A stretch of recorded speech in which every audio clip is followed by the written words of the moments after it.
Okay, so, everybody wants to be successful, right? Right. Like that feeling of, I made it. Hmm. But how to get there, that's the tricky part. It's not always obvious. Yeah, figuring out that path can feel like, I don't know, wandering around in a maze blindfolded sometimes. Totally. Yeah. And that's where having some sort of plan, some sort of framework can really, really help. Oh, absolutely. Having that structure can make all the difference. So today we're going to dive deep into this document. It's called Create Your Success, Hmm. and it's by Dr. Masruri. Now, this isn't, just some feel-good motivational posters stuff. This Yeah. is, it's actually a super practical guide, like a roadmap to success, blending actionable steps with, a really kind of unique spiritual angle. What's really interesting about it, I think, is the way it emphasizes that success isn't just about like what you do, but also about your purpose and trust. Okay, so let's unpack it. Let's break down this CREATE acronym. What does it stand for? What are the pieces? Okay, so each letter represents a step, a building block on this path to success. So we've got choice, resolve, effort, ability, trust, and excellence. Oh, I love that. Yeah. Taking this big kind of abstract idea of success and breaking it down into these concrete pieces. Yeah, exactly. Bite-sized pieces. So first up is choice. Dr. Masruri talks about this idea of ETR. What's that all about? So ETR, it basically means making conscious choices. Like, instead of just going with the flow or, reacting, you actually stop and you think about your options. You weigh the pros and cons. It's interesting. It reminds me of, Warren Buffett, Hmm. the famous investor. He has this 25-to-5 rule. Have you heard of this? Yeah, oh, yeah. So it's like you write down your 25 top goals, right? Right. And then you pick the 5 most important ones, and then You forget about the other you 20. completely ignore the other 20. It seems a little harsh, but It does, right. yeah. But he basically says those other goals are just distractions. Like, if you really want to be successful, you need to focus. I mean, does that resonate with you at all? Oh, yeah. Have you ever started a project, been super excited, but then a million other ideas come up and you just get completely sidetracked? Oh, constantly. Me too. That's why this rule is so interesting, because it really highlights that choice isn't just about, making a decision. It's about sticking with it, even when other things pop up. Yeah, like staying committed. Exactly. Okay, so we've made a choice. We've identified our top goals. We're committed. What's next on this create journey? Well, the next step is resolve. Dr. Masruri uses the term azam, which translates to this unwavering determination, that kind of grit that helps you push through even when things get really, really tough. Azam. That's such a powerful word. Makes me think of all those people throughout history, who faced huge obstacles, but they just refused to give up. Yeah. And actually, Dr. Masruri specifically mentions figures like prophets, like Noah, Abraham, Moses, Jesus, and Muhammad. I'll have And he uses their stories as examples of people who demonstrated incredible resilience in pursuing, what they felt called to do. It's so inspiring, right? Yeah. No matter what was thrown at them, they stayed focused on their mission. Exactly. Yeah. Okay, so we've got choice, resolve. So what about E? E is for effort. Oh. And this is where it gets really interesting. Okay. Dr. Masruri presents this formula. Talent times effort squared equals skill. Wait, hold on. Yeah. Effort squared. Why is effort squared? Because it emphasizes that effort is actually twice as important as natural talent. Mm-hmm. You might be born with a certain aptitude for something, but it's the consistent, dedicated work that you put in that really turns that aptitude into, real skill. Okay, that makes sense. Yeah. So someone might not be, I don't know, like a Mozart, but with enough practice, they could still become an incredible musician. Exactly. Yeah. And, the psychologist Angela Duckworth, she did a lot of research on this, and she found that grit, like this passion and perseverance, is actually a better predictor of success than just talent alone. So that's really encouraging for anyone who maybe doesn't feel like they're naturally gifted in a certain area, Yeah. but they're still passionate about it. Like you're saying natural talent isn't everything? No, not at all. It's really like any skill, whether it's, playing an instrument or coding or even public speaking, it's the consistent effort that makes the difference.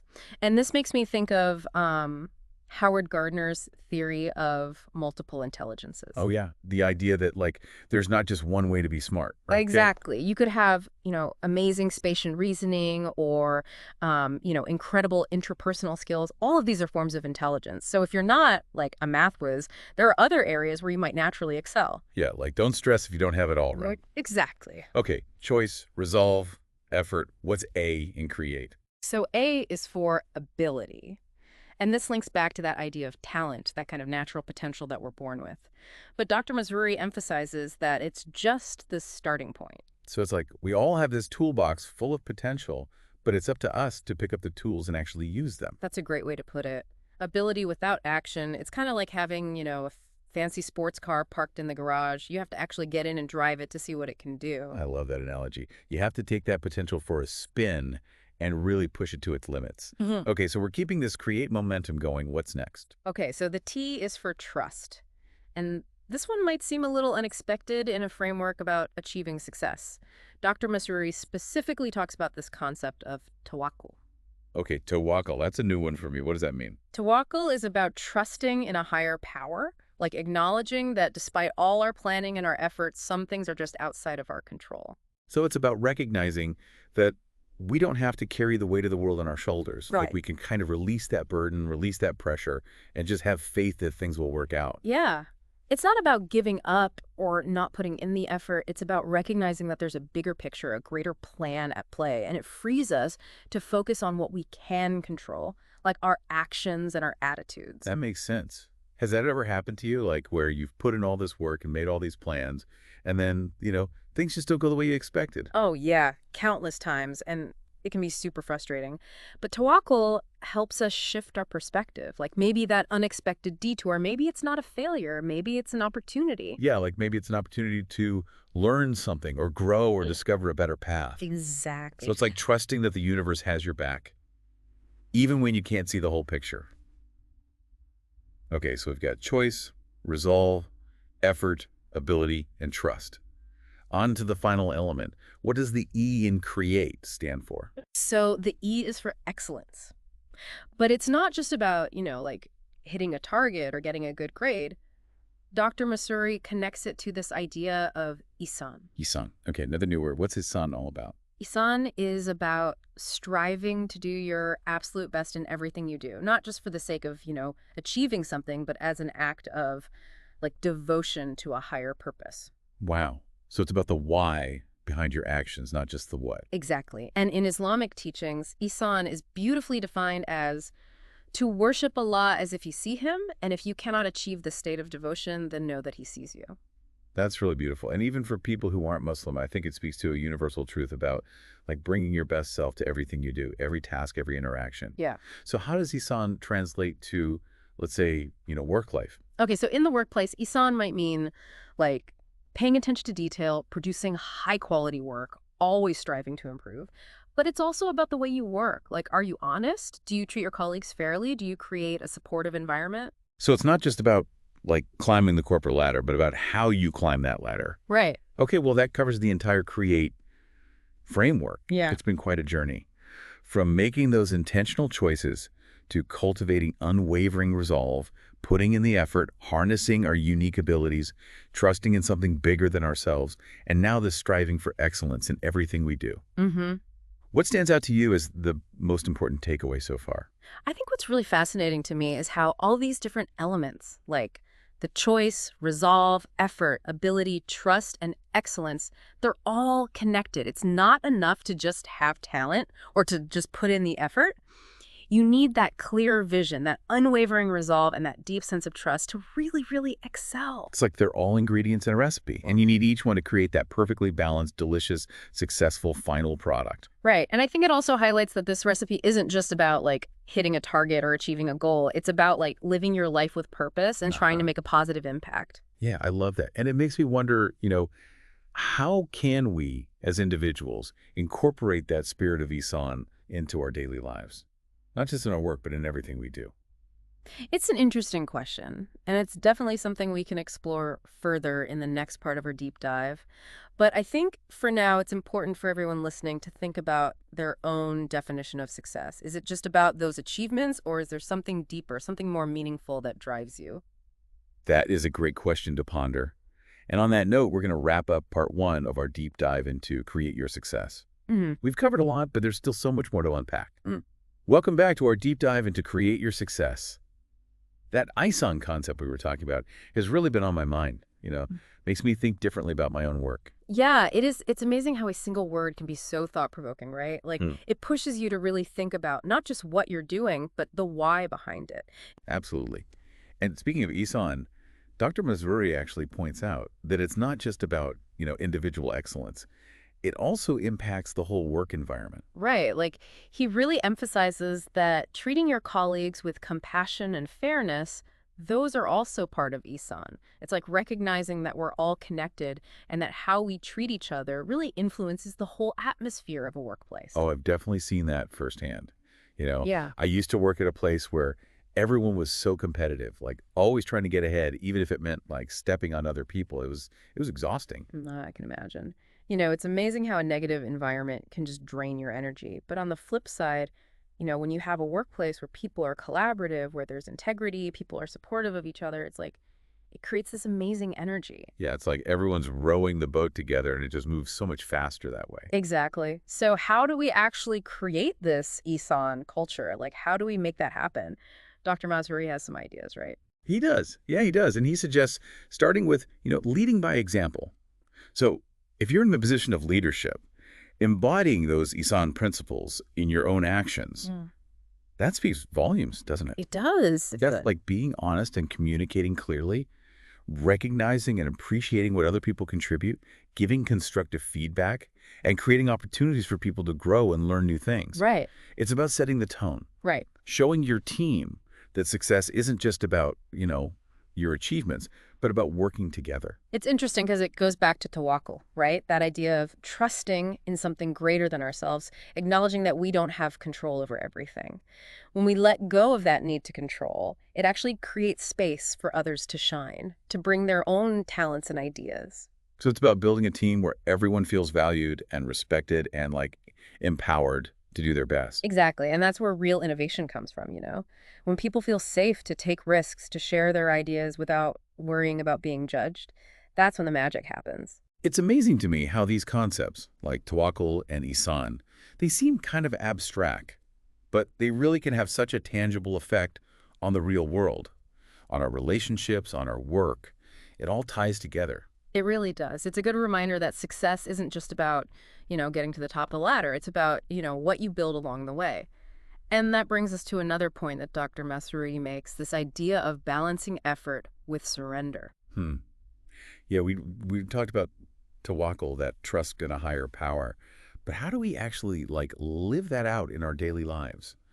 Especially when we're faced with challenges, with things not going our way. Yeah, it's a tough one, especially, in today's world where it feels like everyone's talking about hustle culture and pushing yourself to the limit all the time. Right. It's like this constant pressure to be on, to be achieving all the time. Right. And sometimes, you feel like you're putting in all this effort and you're going nowhere. Yeah. And that's, I think, where tawakkul comes in. It's like Yeah. recognizing that sometimes the most powerful thing you can do is like let go, surrender that need to control everything, and just trust that there's a bigger wisdom at play. So it's not about, giving up on your goals, but about changing your perspective, realizing that maybe the universe has a different plan, and maybe that plan is even better. Yeah, like maybe you're trying to force something to happen and it's just not working. And then when you finally let go, something even better comes along. It's like the universe saying, I got you, trust me. Exactly. It's about embracing the journey with all its twists and turns, knowing that even the challenges, they can lead to something amazing. And this brings us back to resolve, that Azam spirit that Dr. Masruri talks about. Right, that unwavering determination that helps us keep going even when things get tough. But isn't that a bit of a paradox? Like, how can we have both surrender and resolve? It's like this dance. Tawakkul frees us from that burden of trying to control everything, and Azam gives us the strength to keep moving forward even when we face obstacles. So it's like this deep inner knowing that things will work out even if we don't know how or when. But it's also about the commitment to keep taking action, to keep showing up and doing the work. Beautifully put. And it reminds me of the stories of the prophets, those figures that Dr. Masruri mentioned. They faced incredible challenges, but they never wavered in their commitment to their mission. Their stories are so inspiring. They show that grit and perseverance, they're not just about achieving success, but about staying true to yourself, to your values, even when it's hard. And that unwavering commitment, I think, often leads to amazing things. It shows that true strength isn't about avoiding challenges, it's about facing them head on. And that resilience, it often comes from pushing ourselves, Yeah. from those experiences that force us to grow and change. And that's where Dr. Masruri's formula comes in, right? Talent times effort squared equals skill. It reminds us that even those who are naturally gifted, they still have to put in the work. So potential is one thing, but it's the actual, like tapping into it, nurturing it, putting in the consistent effort Yeah. that makes all the difference. Think of it like you might be naturally good at something, but it's the hours of practice, the dedication, the willingness to push your limits that transforms you from, someone with potential to someone who's exceptional. And for those of us who don't feel naturally gifted, it's really encouraging to know that skill is something we can develop. It's not just about what we're born with. Absolutely. And, going back to Howard Gardner and his theory of multiple intelligences, there are so many ways to be intelligent. We all have different strengths, right? Just because you might not excel in one area doesn't mean there aren't others where you can truly shine. It's about finding those areas where we naturally gravitate towards and then really putting in the effort to develop those skills.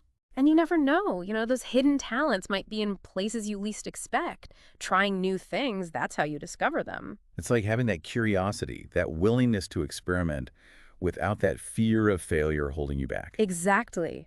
And as we develop our abilities, as we put in the effort, embrace the challenges, that's how we start to strive for that excellence, for that isan. Right. That commitment to doing our best, not for recognition, but as an expression of who we truly are. And isan, it goes beyond ourselves, It impacts our relationships, our work, our communities. It's about bringing that intentionality, that mindfulness to everything we do, recognizing that every action has a ripple effect. Yes, exactly. And when we approach life with that intention, that desire to do our best, to make a positive difference, success, flows naturally. But as we've been talking about, success isn't just about those external achievements. It's the deeper kind of success, right? Yeah. It's about living a life that's true to who we are, that aligns with our values and our purpose. Exactly. And that's what we'll be exploring in the last part of our deep dive, how to actually apply this create framework to build a life that is both successful and fulfilling, a life where you can truly thrive. Welcome back to the deep dive. It's been quite a journey so far exploring this create your success framework. We've talked about all the concepts, and now it feels like, okay, we're ready to actually put it into practice. Like we have the map, we have the gear, but how do we actually take that first step? Right. It's one thing to understand these ideas, choice, resolve, all that, but actually living them out, that's the real challenge. Exactly. So where do we even begin? How do we start actually using this create framework in our lives? Well, Dr. Masruri, he suggests we start with choice, that intentional decision-making, the I tier.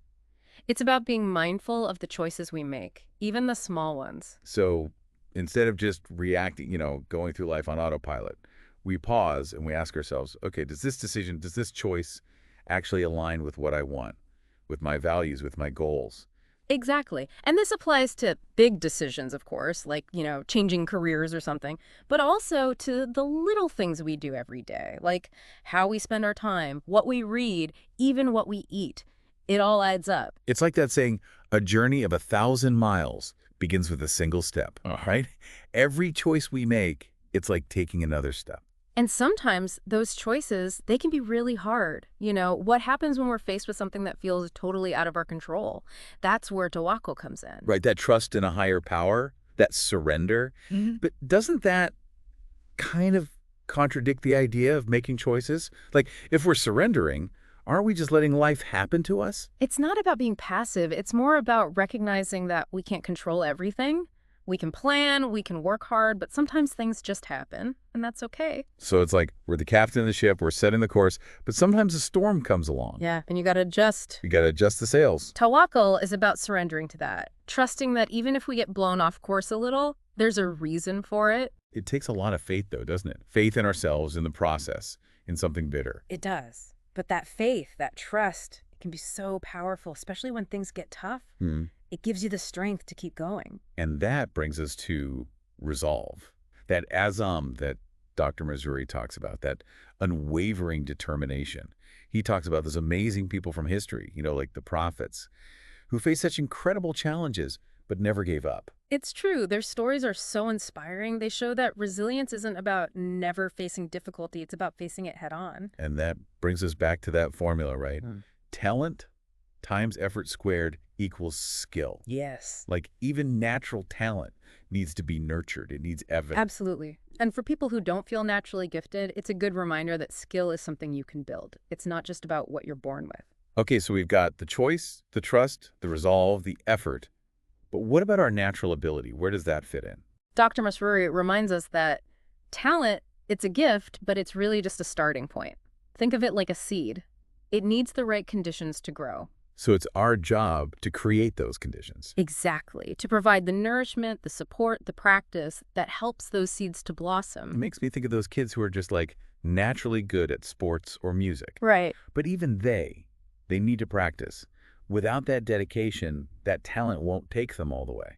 Right. And for the rest of us who, maybe weren't the star athlete or the musical prodigy, there's still so much potential there. Remember, Howard Gardner talks about multiple intelligences. We all have different strengths. So it's about exploring those strengths, trying new things, and seeing what we're naturally drawn to. Maybe you're an amazing communicator or a problem solver, or you have this incredible eye for design. Right. It's about discovering those talents and then really nurturing them. And as we do that, as we put in the effort, as we embrace those challenges, we naturally start striving for that excellence, for that isan. Right? That commitment to doing our best, not for the reward, but because it's an expression of who we are. And that isan, it impacts everything, our work, our relationships, even just how we move through the world. It's like seeing every moment, every action as an opportunity to make a positive difference. Yeah, and when we live with that intention, that desire to do our best, success, it becomes less about achieving something and more about just being. Wow. This deep dive has really been like a mind shift for me. Mm. It's changed how I think about success. What stands out to you as the most important thing? For me, it's that reminder that success isn't a finish line, it's a journey. There are going to be ups and downs, challenges, victories, and we're always growing and changing. It's about trusting that process. And for me, it's this idea that we have so much more power than we realize. We can create the life we want, not by forcing things, but by aligning our actions with our values, by trusting, by striving for that excellence. That's beautiful. And as we wrap up this deep dive, I want to leave everyone with one final thought. How can you take these principles, the choice, the resolve, the effort, the ability, the trust, and the excellence, and not just transform your own life, but make a positive impact on the world around you? That's a powerful question. And it's an invitation for all of us to step into our full potential and to use our gifts to make a real difference. And on that note, we'll say farewell for now. May your journey be filled with purpose and fulfillment. Until next time, keep exploring, keep creating, and keep diving deep.